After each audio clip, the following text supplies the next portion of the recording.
Hello, everyone. My name is Marion Turner. I'm Professor of English Literature at Jesus College here in Oxford.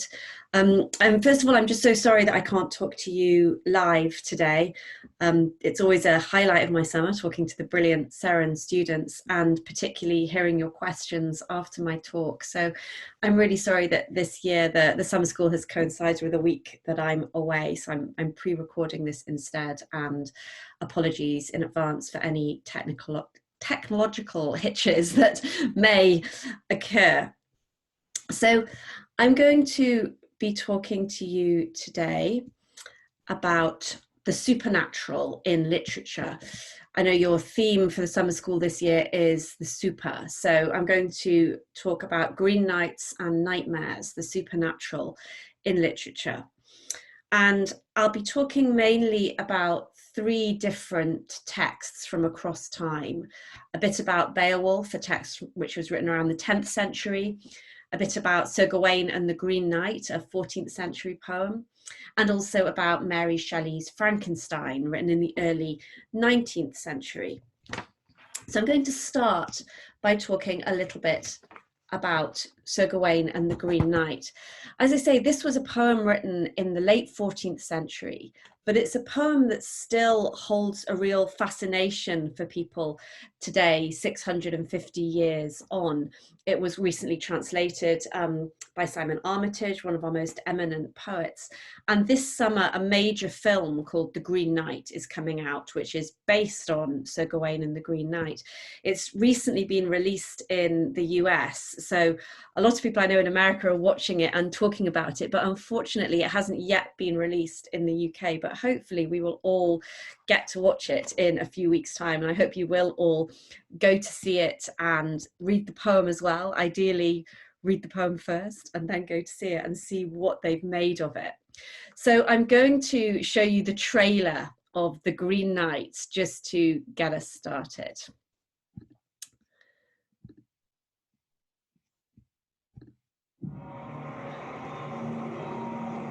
Friends, brothers and sisters,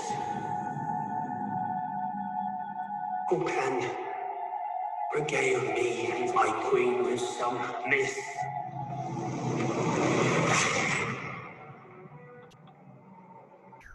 or tale?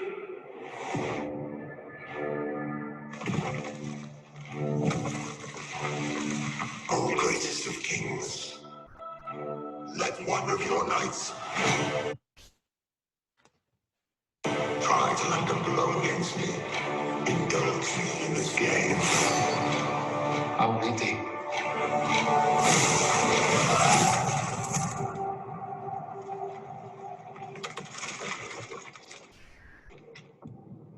One year hence.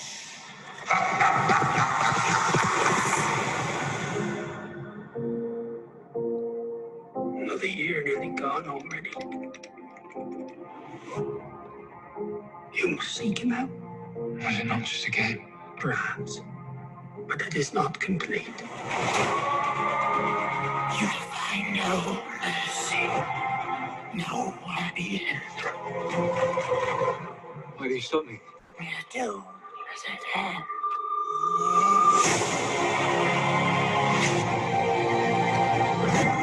You rest your bones. I'll finish your quest for you.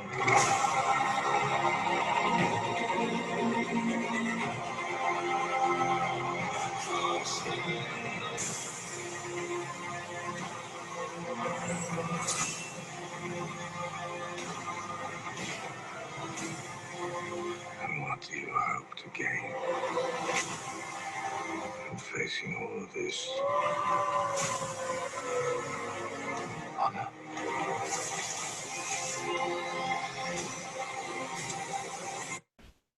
That is why a knight does what he does.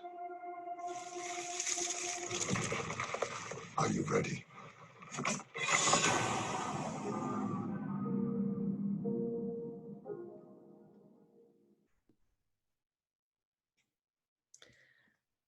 So, sorry, I just need to get rid of YouTube now. Hopefully that's gone. Okay. So I think the film looks really amazing, though, spoiler alert, the talking fox isn't actually in the original poem. I think you can see from the trailer something of the fascination of the text and the way that it engages very much both with the natural and with the supernatural. You know, those things are really fundamentally enmeshed in the poem. I'm just going to go back to my PowerPoint, just a moment. Okay. That's what I mean about technology. Okay, so we've had the trailer. So in Gawain and the Green Knight, as you may have got a little bit of sense of just from that trailer, the knights at the court of King Arthur are feasting. Gawain is one of those knights. And then a challenger arrives. This extraordinary figure rides into the court. And this is part of the description of that figure, which hopefully you can see that on the PowerPoint. I'm going to read it out now. A fearful form appeared, framed in the door. A mountain of a man, immeasurably high, a hulk of a human from head to hips, so long and thick in his loins and his limbs. I should genuinely judge him to be a half giant or a most massive man, the mightiest of mortals, but handsome too, like any horseman worth his horse. For despite the bulk and brawn of his body, his stomach and waist were slender and sleek. In fact, in all features, he was finely formed, it seemed. Amazement seized their minds. No soul had ever seen a knight of such a kind, entirely emerald green. No waking man had witnessed such a warrior or weird warhorse, otherworldly, yet flesh and bone. So I think one of the things that is so fascinating and so scary for the court about the Green Knight is his half and half quality. He's like a human, but also not like a human. He's like a man, but he's also like a mountain of a man. He's a hulk of a human. He's a half giant or a most massive man. You know, is he something supernatural, or is he a version of the natural, of the human? He's handsome. He seems to be quite courtly and finely formed, but he's also green. And no one's ever seen anything like this before. He's otherworldly, supernatural, yet flesh and bone in the last line there. He's natural, he's human, he's touchable, and yet he's clearly from another world. He's not like them. And a lot of the most memorable and terrifying figures in literature are like this. They have this half and half quality. And I think for many of us, it isn't the dragons or the 8-headed sea monsters that come to us in nightmare that are the most scary things. It's these not quite humans, the things that you can't quite place in the order of things, that you can't quite understand, but that do seem familiar. To give you some other examples of what I mean, in Beowulf, so Beowulf, this earlier very famous poem where Beowulf is the hero and Grendel is the scary monster figure that is attacking the hall and devouring humans. This is how Grendel and his mother, the two monster figures of the first part of the poem, are described by the king. I've heard it said by my people in Hall, councillors who live in the upland country, that they have seen two such creatures prowling the moors, huge marauders from some other world. One of those things, these things, as far as anyone can ever discern, looks like a woman. The other, warped in the shape of a man, moves beyond the pale, bigger than any man, an unnatural birth called Grendel by the country people in former days. They are fatherless creatures, and their whole ancestry is hidden in a past of demons and ghosts. They dwell apart. So again, there's this uncomfortable unknowing. The speaker isn't sure about what exactly these creatures are. One looks like a woman, the other is in a shape of a man, but bigger, unnatural, a creature, a marauder. Their past is hidden. They don't know where they came from. It seems to be demons and ghosts, and they dwell apart. But nonetheless, they are in the shape of humans. And I think that as we probe further into this poem, Beowulf, it becomes really clear that one of the scary things is how difficult it is to work out who the baddies and who the goodies really are. So you can see on the PowerPoint there that I've noted down 2 Old English words which won't be familiar to you, rink and aglaika. So rink is a word that means warrior or fighter or a kind of knight figure, and aglaika means the awesome one, the awe-inspiring one. Now, both of these words are used throughout the first part of the poem to describe both Beowulf and Grendel. And what's really interesting is this is lost in all the modern translations. Modern translators generally can't quite bear to describe Grendel with the same words that they use to describe Beowulf. So what you see in many translations is that when the translator is translating the same word, rink, they will translate that word as warrior if it's being used to describe Beowulf, and they'll translate it as monster if it's being used to describe Grendel. But the poet, in fact, wanted to use the same words repeatedly to describe these 2 figures, to shake up our preconceptions, perhaps, about who these figures are, how different they really are in a way, to make us think about where the real problems in this society lie. In many ways, Grendel, the monster figure, represents all kinds of things that are within heroic society, within Beowulf's society and Hrothgar's society, and the society of the kings and warriors that dominates this poem. So the poet seems to set up an opposition, a dichotomy between heroes and monsters, but then actually breaks that down throughout the poem, making it clear that there's a lot of connections, that in some ways the seeming monster figures are quite human, and many of the humans within the poem have committed appalling crimes, even killing their own relatives, doing things which are absolutely abhorrent to the society within the poem and the audience of the poem. So the sense of who the real monsters are and how human the seeming monsters are is really important throughout this poem. My final example of this scarily human seeming monster comes from Mary Shelley's Frankenstein, a very famous sort of Gothic book written in the early 19th century. So Victor Frankenstein is a wannabe scientist figure who's trying to create a human figure himself. So he goes through morgues and charnel houses and gets bits of bodies, and then tries to use scientific electric techniques to animate this figure, to create an animated being himself. And this is the moment when he does it. With an anxiety that almost amounted to agony, I collected the instruments of life around me, that I might infuse a spark of being into the lifeless thing that lay at my feet.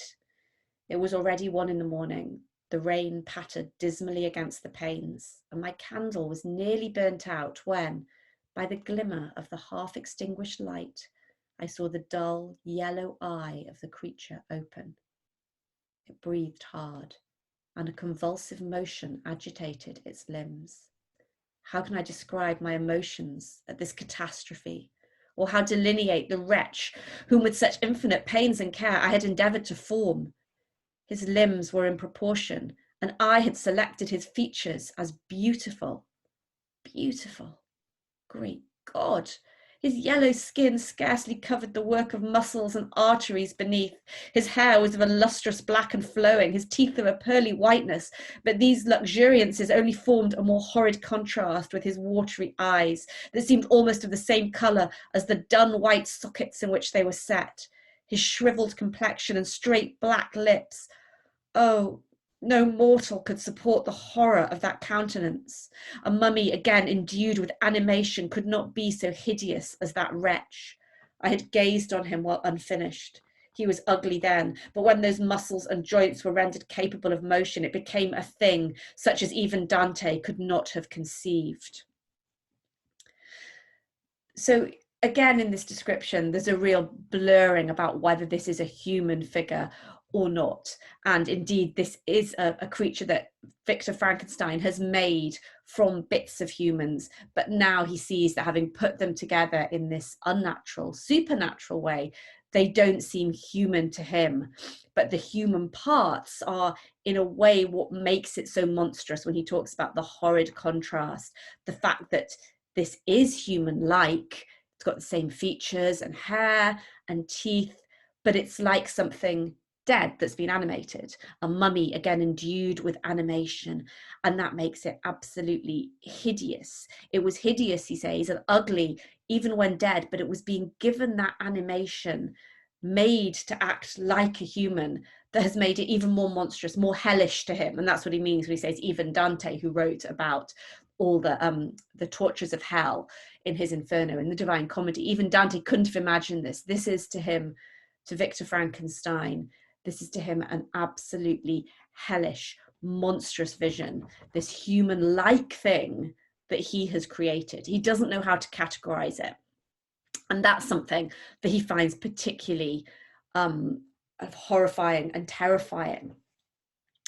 So this sense of the human-ish things, that version of the supernatural being what people find most difficult to deal with, is something that Freud wrote about in one of his most famous works. So Sigmund Freud wrote a short text, very interesting text, called The Uncanny. And Freud was wrong about a lot of things, including within this text. But I think aspects of what he says about the uncanny strike very true and are very helpful in thinking about these particular texts, but also lots of other texts and aspects of the fears that many people have. So he writes about this kind of supernatural sense of the uncanny. The uncanny is that species of the frightening that goes back to what was once well known and had long been familiar. The acme of the uncanny is represented by anything to do with death, dead bodies, revenants, spirits and ghosts, severed limbs, a severed head, a hand detached from the arm, feet that dance by themselves. All of these have something highly uncanny about them. An uncanny effect often arises when the boundary between fantasy and reality is blurred. The word uncanny, so is a translation of the German word unheimlich, unhomely, with the idea of that word home, something profoundly familiar, embedded within the word unheimlich. So we have to think about what is familiar, what is homely, in order to comprehend what is unheimlich, uncanny. The familiar is embedded within the unfamiliar here.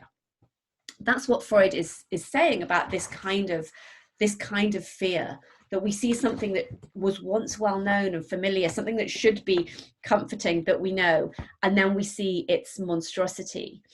And the kinds of things that he says here are extremely pertinent to the text that I've been talking about. That middle quote there, anything to do with death, severed limbs, a severed head.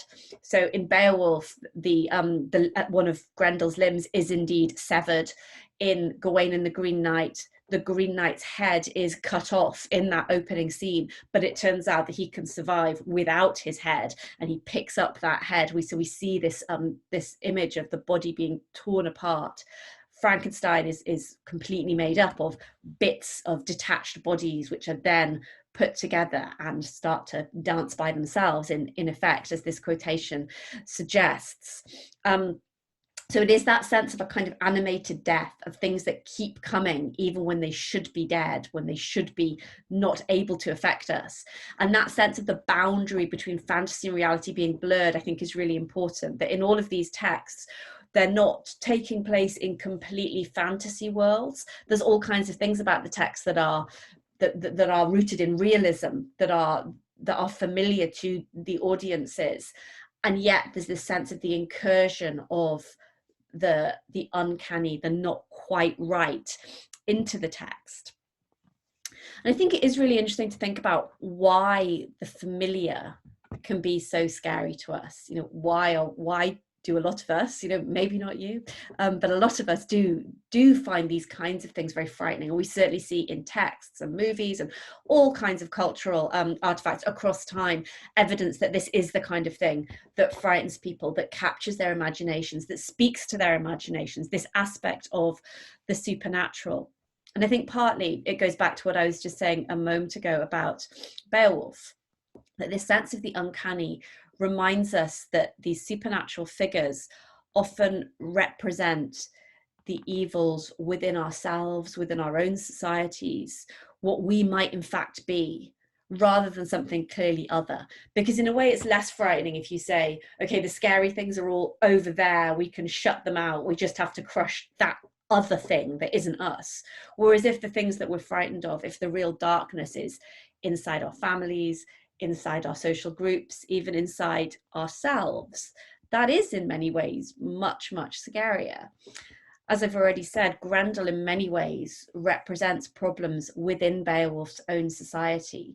And in the end, it is all of the feuding within heroic society that is disastrous for that society. The Great Hall is not destroyed by Grendel, it's destroyed by a feud happening within intermarrying families and clans, for example. So Grendel represents all kinds of problems, but the actual problems, the really serious problems in many ways, are not caused by this external figure. They are Heimlich, they are familiar, they are within. When we think about Gawain and the Green Knight, in fact, turns out not really to be a villain at all. He seems frightening, but the real threat in the poem is entirely within Gawain.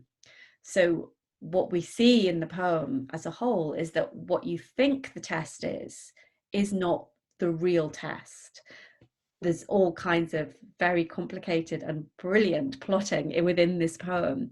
And it turns out that Gawain himself is only ever going to be harmed if he breaks his own ethical code, if he fails when he doesn't know he's being tested.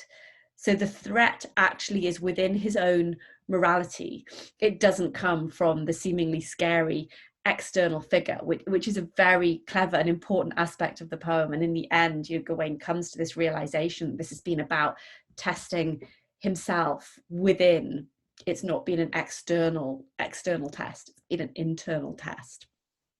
And Frankenstein, indeed, is literally the creation of someone else. He is not the original problem within the text, within the novel. So Frankenstein's monster does all kinds of terrible, monstrous things. But then he explains what has happened to him when he talks to his maker, Victor Frankenstein. And he says, I ought to be thy Adam, but I am rather the fallen angel, whom thou drivest from joy for no misdeed. Everywhere I see bliss, from which I alone am irrevocably excluded. I was benevolent and good. Misery made me a fiend. Make me happy, and I shall again be virtuous. How can I move thee? Will no entreaties cause thee to turn a favourable eye upon thy creature who implores thy goodness and compassion? Believe me, Frankenstein, I was benevolent. My soul glowed with love and humanity. But am I not alone, miserably alone? You, my creator, abhor me. What hope can I gather from your fellow creatures who owe me nothing? So as the novel goes on, we realise what has been done to this creature. He was not born monstrous. He looks terrifying to the prejudiced eyes of society, but that is just their prejudice. It's nothing to do with him or what he was like internally when he was made. But when he was made, he approached Victor, the person who had made him, the person who should have been, as he says here, his God, and was also his only parent, his father. And when he approached him, he was completely rejected. Victor Frankenstein just looked at this creature with absolute horror and abhorrence. He abandoned him. He ran away. He left this creature, this newborn child, in the world entirely alone. And when this creature then tried to go, went away and taught himself all kinds of things, and observed a family and learned all kinds of lessons about morality and goodness. He was a good person. He was benevolent and good. But then he was again horrifically rejected because society would not accept him because he looked different. And so ultimately he came to be someone that did terrible deeds, that did what was expected of him. He was always treated as if he was going to be a monster, a criminal. So he started behaving in that way. No one would befriend him. No one would help him. But who is the real monster in the story? Many people would say that the real monster there is not the supernatural being who looks so scary. It was the man who made him without giving any thought to what he was doing, to how he was going to treat this creature, this child, after he had made him, who didn't try to educate him, who didn't love him, didn't like him, didn't look after him, wouldn't do anything for him. In fact, simply abandoned him. So in many ways, we might say the real monster in that book is absolutely within society, is the scientist figure, is the father figure who allowed his creation to go off alone in the world, did not help him in any way. So when we think about what's happening in that book, in Frankenstein, it's then really important to think about who Victor Frankenstein is and why he's acting in this way. Because Victor Frankenstein, the scientist figure in the book, he is determined to see how far he can go in his scientific experiments, to see what his human brain is capable of. So he is really determined to conquer nature, to stamp man's authority onto nature, to exclude women from the process of making a child in this case, and to focus on scientific endeavor at the expense of thinking about what might be going too far in terms of how we treat nature. So in lots of ways, it's very important in reading this book, and I think in reading lots of these books, to think about precisely that role of the natural in the supernatural. Because here, Victor Frankenstein is doing something supernatural, creating this being out of scientific techniques, making a human scientifically. And in doing so, he's trying to bypass a lot of aspects of the natural, a lot of gendered aspects of the natural, which of course can be a very problematic idea of what is exactly natural and what is not. But in this case, we see someone really teetering on those boundaries of when an attempt to push scientific frontiers forward actually becomes an abnegation of responsibility and of our responsibility to nature. And I think we see something relating to that in lots of these other texts as well, a profound concern with ideas about nature and the natural, and embedding that within ideas of the supernatural. So in Gawain and the Green Knight, the Green Knight is a kind of nature god in some ways. He's a kind of part human, part plant figure, quite an interesting kind of eco figure in many ways. So these are just a few quotes from the description of him when we first see him. So when we first see him, his clothes are described as embroidered, as it was, with butterflies and birds. He's got a bushy green beard, a beard like a bush. He's gowned in green growth. He held in one hand a sprig of holly. He's grass green. So lots of aspects of his description, as well as the crucial fact of his being green, the color of growth, of nature, of springtime, of the grass, of trees, etc. But lots of details also add to that sense that natural growth is coming from him, the bush, the green growth, as if he is something which is growing within nature itself, part human, part plant, as I said. And then when we get to the end of the poem, we get to a place called the Green Chapel. So the poem starts in Arthur's court in Camelot. It then later goes to a kind of big country manor house via lots of different places.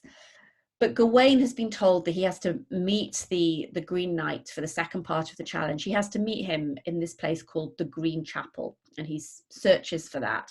And eventually he's shown where this is.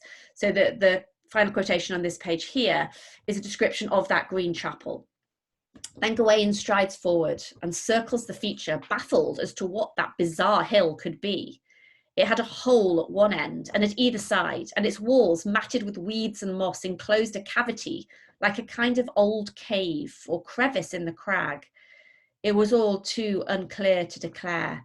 Green church, chunters the knight, more like the devil's lair, where at the nub of night he makes his morning prayer.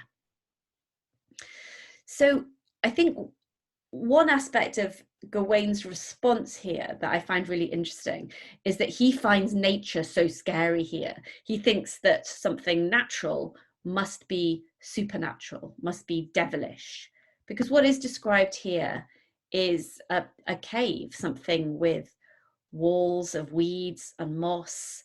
There's a crevice in a crag. Elsewhere in the description, we're told about the water that runs near it and so on. But Gawain, the knight, looks at this and says, gosh, it seems like the devil's lair. He imagines a demon coming and making a prayer here. So something that is in fact simply a description of nature seems to him to be terrifying, because he's not someone who's used to this kind of habitat. He's someone that is used to courtly environments, to tamed nature in a way, and to built up environments. When he does go out into nature, he's doing things that knights do. So he's used to, fighting. There's another part of the poem where he goes out and he experiences the seasons, which are very difficult for him, and he fights, he fights kind of wood wozes and serpent dragons and all kinds of creatures like that. But this kind of nature is really frightening for him for some reason. Going to this very silent place of water trickling down it, of weeds, of moss, of a cave. This is something that he finds scary.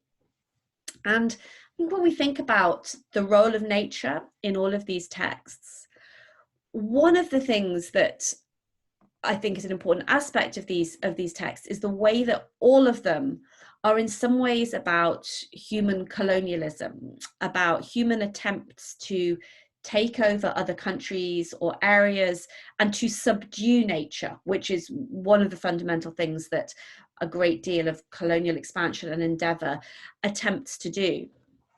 So when I think about the three texts that I've been talking about in chronological order, so in Beowulf, Beowulf opens by talking about how Danish tribes went out onto the sea and established a kind of colony, established their own culture within a particular land where other creatures in the land were driven away. And it then talks about how they then went on to establish a kind of warlord supremacy over lots of different realms and got tribute, got money from those different realms. So partly this is a poem about different kinds of colonialism, and it goes on to talk a lot about different tribes trying to conquer different lands and so on. But partly what's going on is a displacement of the people who used to live in a land, and it's being taken over by the Danes who arrive, who then go on to establish halls from which they exclude the monster figures who previously lived in the land.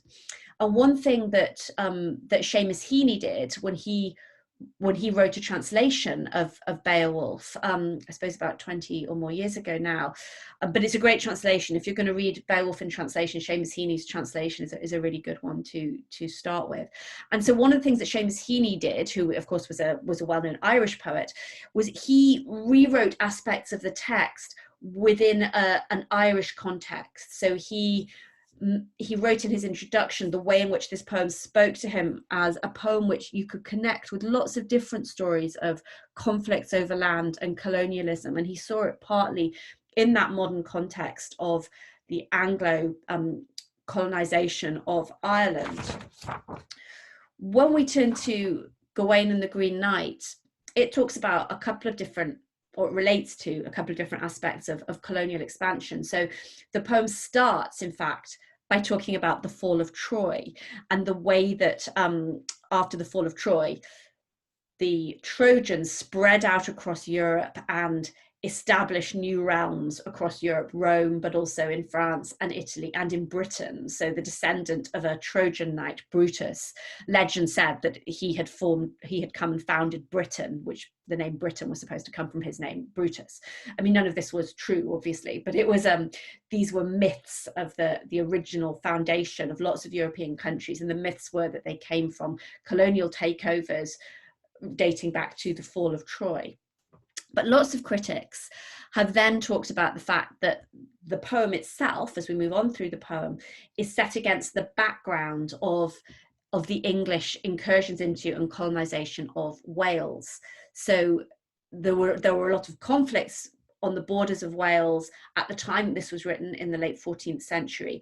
And the poem, while it begins in Camelot, it then moves very explicitly to the borderlands of Wales. And so lots of people have tried to link this poem to the kinds of things that England was doing at this time with neighboring countries, to the colonial takeovers and incursions that were going on at that time. And Frankenstein is about the kind of continuing urges to explore and dominate nature that had been going on in the late 18th century and then into the 19th century.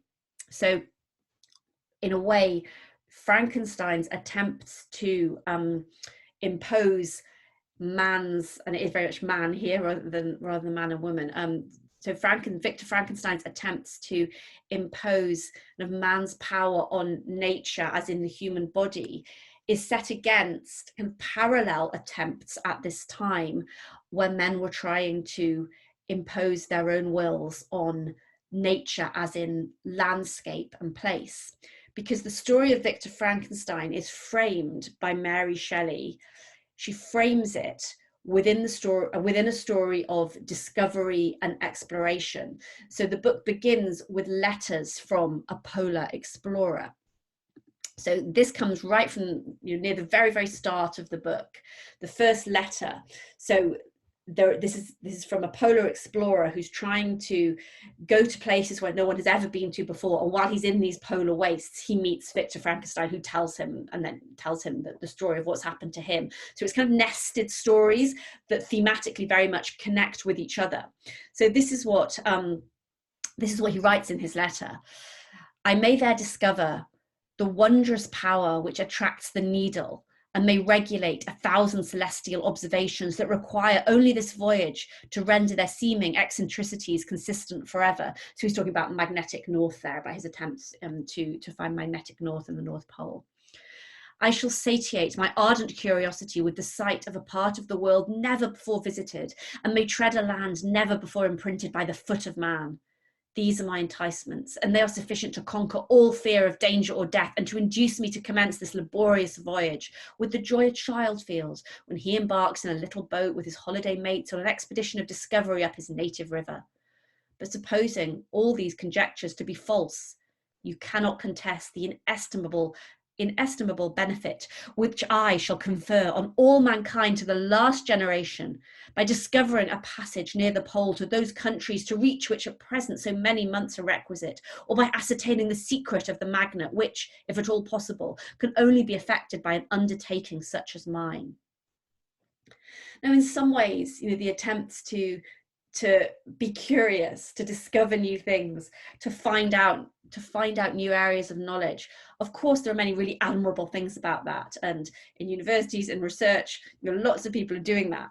But there's also something really worrying about the attempt to do things simply because other people haven't done them before, to march into the natural world without a great concern for the balances of that world. And of course, here he's not talking about the effects that might have on the peoples that might in fact already be there, and of course were in many cases. But in much colonial discourse, that is absolutely fundamental. But I think it's really significant when we look at all of these texts and think about the way that nature and the urge to conquer the natural intersects with figures of the supernatural within the poems and the novel. In all of these different texts that I've been discussing, supernatural figures function as warnings to readers in different ways. The texts aren't all doing the same thing, but they all figure as kinds of warnings, as exhortations, in fact, to respect the natural, not to try to impose our own human will and human codes, in a way, onto the natural world without very careful thought. I think all of these texts suggest that there are many times when we should resist the urge to conquer nature, to conquer landscapes and peoples who should be left to themselves.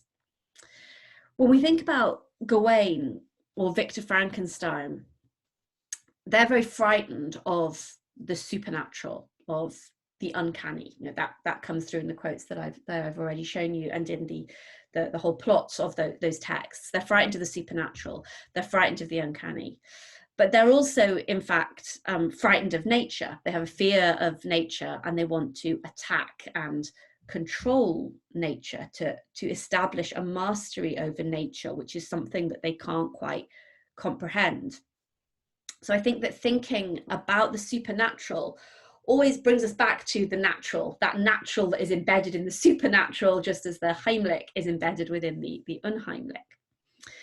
And I'm going to wrap up soon.